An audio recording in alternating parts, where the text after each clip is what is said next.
Welcome back, my friends, to the show that never ends. This is Angel65. I'm Brandon Ware. This is my channel for all things music related, music reviews, as well as posting my own music. Today is music review number 3. I am reviewing the UHQR ultra high quality record pressing of Countdown to Ecstasy by Steely Dan, their second studio album.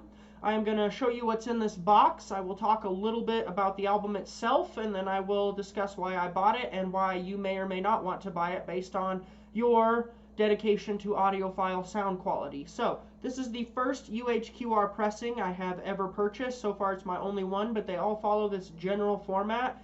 The outer box is a cardboard slipcase with some gold foil stamping on the front around the album cover.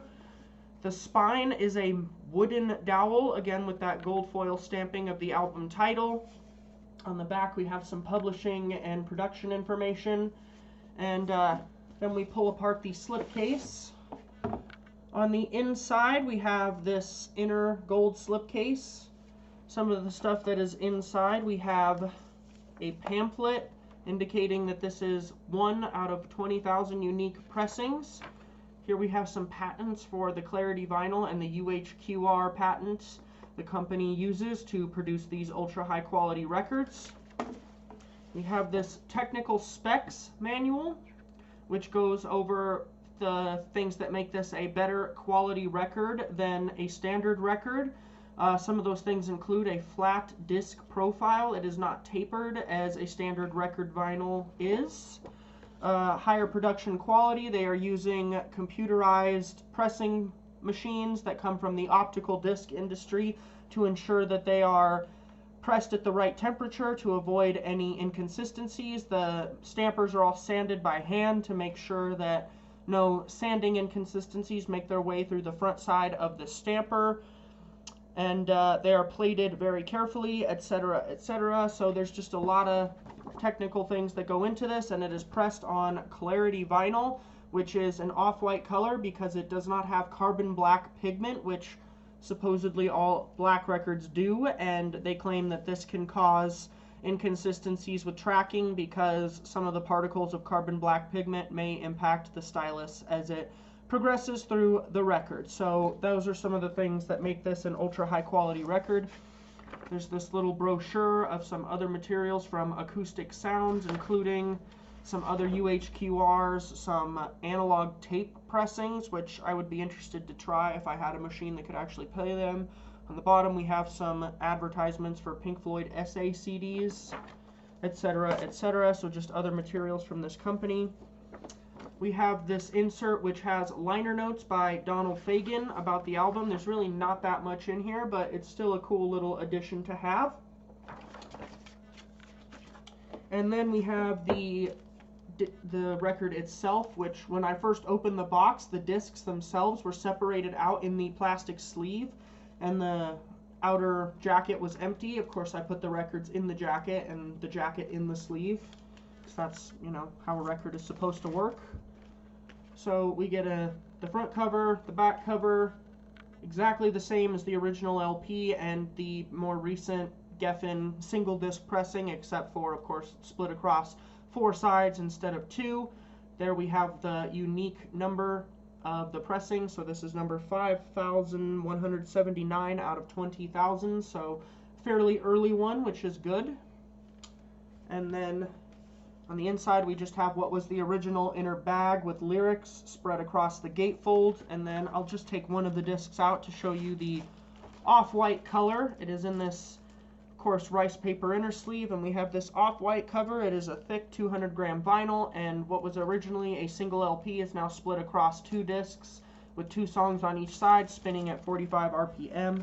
The faster speed and maintaining distance from the inner grooves also improves the sound quality. So that is the general format of a UHQR pressing. Some are 33 RPM and still single disc. This one is 45 and double disc. They have done, I believe, 5 of the Steely Dan albums. Maybe not all of them. I would definitely be interested in getting more. So let's talk a little bit about, is this worth it? Why would you want this? Why would you not want it? First off, I decided to go with this one because this is my favorite Steely Dan album. I know a lot of people might find that very surprising. Asia is usually the one that people always reference, and of course I love Asia. I love the Royal Scam. I love really all 7 of the original Steely Dan records before they split up in 1980. But this one is my favorite. I don't know what it is about it that I like so much. I think I just really enjoy the songs on it. I really, particularly the 3 songs that are in the middle, the Boston Rag, Your Gold Teeth, and Showbiz Kids. Those are probably my 3 favorite Steely Dan songs. I really love those 3 songs, especially Your Gold Teeth. I just love the groove of it. I love the lyrics. I love the way Donald Fagen sings it. I love the solos. I think that is a fantastic song, and the bridge is just incredible. The tobacco they grow in Peking, when it gets to that section, I love the chord change there, and I love the way the vocal harmonies interact with the keyboard and guitar underneath it. So I really love that song. I also enjoy Boston Rag. Showbiz Kids is great fun, and it's a good test of this record because of the backing vocals that are constant throughout the piece, as well as Rick Derringer's slide guitar. So those are really good, high-quality recordings that it's good to test this audiophile version on. I love other songs on this too. Bodhisattva is a great opening track with some killer solos by Denny Diaz and Skunk Baxter. Pearl of the Quarter, I think, is just awesome. I just love the humor in that. And King of the World has a classic little synth line in it, and apocalyptic imagery in the vocal. Love it. This is a great record. Start to finish, I really enjoy this record. So that's why I decided to go for this one first, even though it may not be the highest sound quality test. Some of the other Steely Dan records are perhaps a little more layered and would be a better test for this, particularly Asia and Royal Scam would have been really good test records for my first UHQR pressing, but I went with this one because it's the one I like most. So, in general, what would I give the album itself? Well, the album is 5 out of 5. I pretty much think all 7 of those Steely Dan records are 5 out of 5 records, but this is my absolute favorite. I enjoy it a lot. So, that's why I bought it. This is my favorite Steely Dan record. That's how I feel about the songs on it. If you have not heard this record at all, I would highly recommend you check it out. It took me a bit to get into Steely Dan. I had friends that were into them, and for a long time I just did not get it. I didn't understand why people would want to listen to this stuff. It seemed overly complicated. The lyrics seemed pretty silly, but one day I just got it. I just started to like Steely Dan, and that one is the one that speaks the most to me personally. UHQR, okay, let's talk about the sound quality itself. Now, I will state right off the bat that I would not list myself as an audiophile per se. I have gear that I am very proud of. I have some very high quality Klipsch speakers. As I've mentioned in a previous review, I have an Atmos setup. Of course, I'm not using Atmos to listen to this. I'm just using stereo with an added subwoofer. But overall, I've spent a fair amount of money on my setup, including my turntable. I have an ATLP 120, which I know is not the best that money can buy, but it's very good for the price. I adjusted it. I created my own anti-skating mechanism. I have installed an Audiophile 2M Blue cartridge on it, which I recently replaced the stylus on because I had the previous one on there for about 6 years, so I figured it was time to replace it.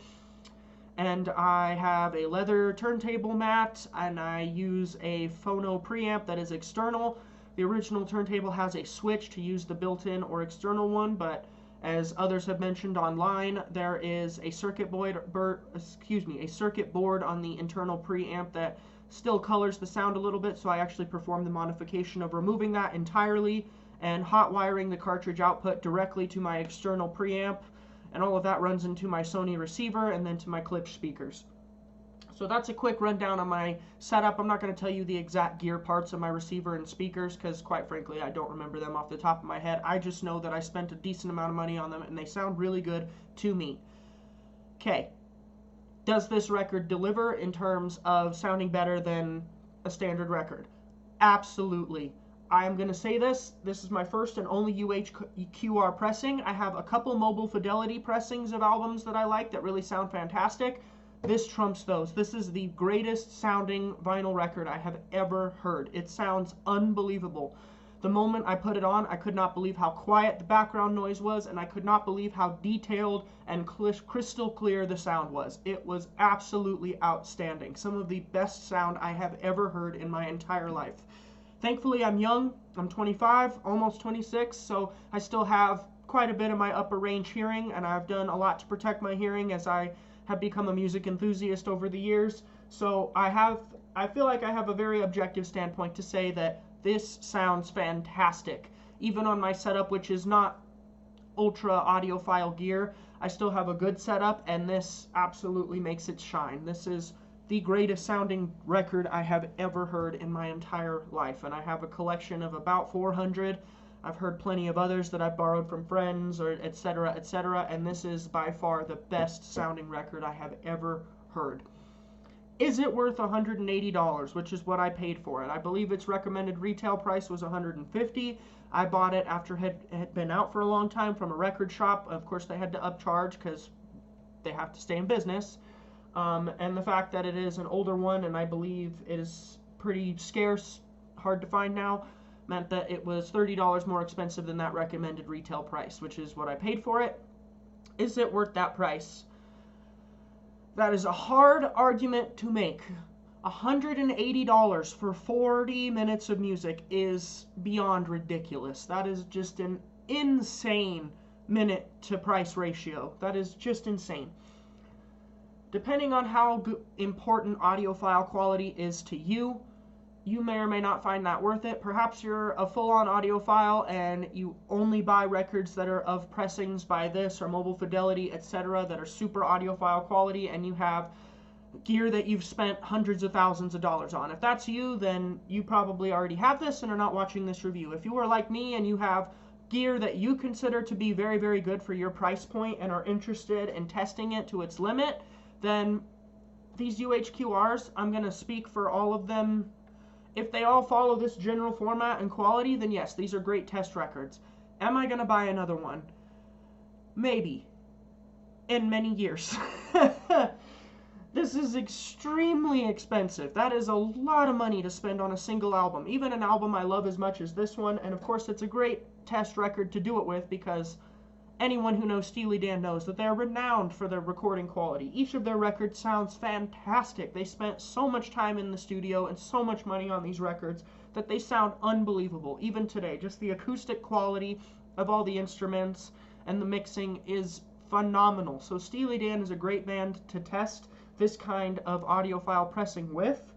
That said, Steely Dan records sound so good anyway that I'm not going to argue that you need it to hear it on this to sound good.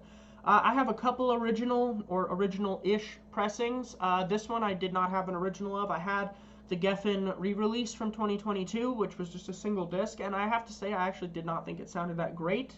It sounded very compressed and just didn't sound as detailed as my CD version of it.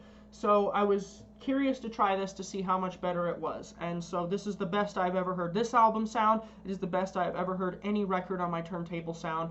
And it's probably one of the greatest tests of my stereo system. If I had people come over and I wanted to show off my system, this is the record I would play, because it is just such a phenomenal showcase of clarity, of stereo field, and just of quality of pressing. And of course the background noise is really quiet too. When it comes to like the stereo spectrum, it's unbelievable how big it sounds, to the point where if you close your eyes, it really sounds like the entire wall in front of you is making sound. It doesn't sound like it's just coming from two speakers. It sounds like it's coming from within the room itself. It's truly unbelievable. I have to imagine this is the next best thing to being there when they were recording this. With the mixing, it may even sound better than it did in the room when they were recording it. If you have no audiophile pressings at all and are a Steely Dan fan and want to try it out and give your system a really good test, then I would definitely recommend you give this one a try, or maybe one of the other ones. If I do get a second UHQR pressing of Steely Dan, I am probably going to go for Asia, because that's the one that is the best recorded and is maybe the most detailed, layered, and overall warmest and fullest sounding Steely Dan record. Like I said, I went with this one first just because it was there at the store and it's my favorite Steely Dan album. If you have any other UHQR pressings, please let me know what you think of them in the comments. If you have any other Steely Dan pressings, if you have an original vinyl pressing of Countdown to Ecstasy and think it sounds fantastic and have compared it to this, I would love to hear what other people think. I do want to stamp right now that this is not an audiophile channel. I am not only going to review stuff that costs this much and talk about how much better my ears are than everybody else and why you should be buying this instead of something else. That is not the point of this channel. I just wanted to talk about this because after spending so much money on it, I am very excited by how great it sounds. But I'm not going to be getting another one for a very long time. I am perfectly happy with the rest of my Steely Dan vinyl catalog. The only one that I had, repress or otherwise, that I thought didn't sound as good as I remembered it sounding was Countdown to Ecstasy. So I really wanted to try this to see how much better it was, and it is light years ahead of that standard Geffen 2022 re-release, even though I think they were both mastered by Bernie Grundman. This one is just a much higher quality pressing with better sound and better stereo spectrum overall. If you like Steely Dan and have heard some of the other ones, let me know in the comments. If you have other UHQRs, let me know in the comments. Tell me what your general opinion is on audiophile gear, whether you have any, and how you feel about it. But please don't be a snob. This is not a snob channel. I am not interested in people telling other people that you should have this gear, this is exactly what you should have, and if you don't have this, you're not doing it right. Please don't do that. I am not interested in that. If I see that, I am blocking it, I am deleting it. I am not interested in that. I am interested in open discussion about what people think of music and the different formats and qualities that it comes in. So please let me know what you think in the comments. That's all for now. Bye-bye.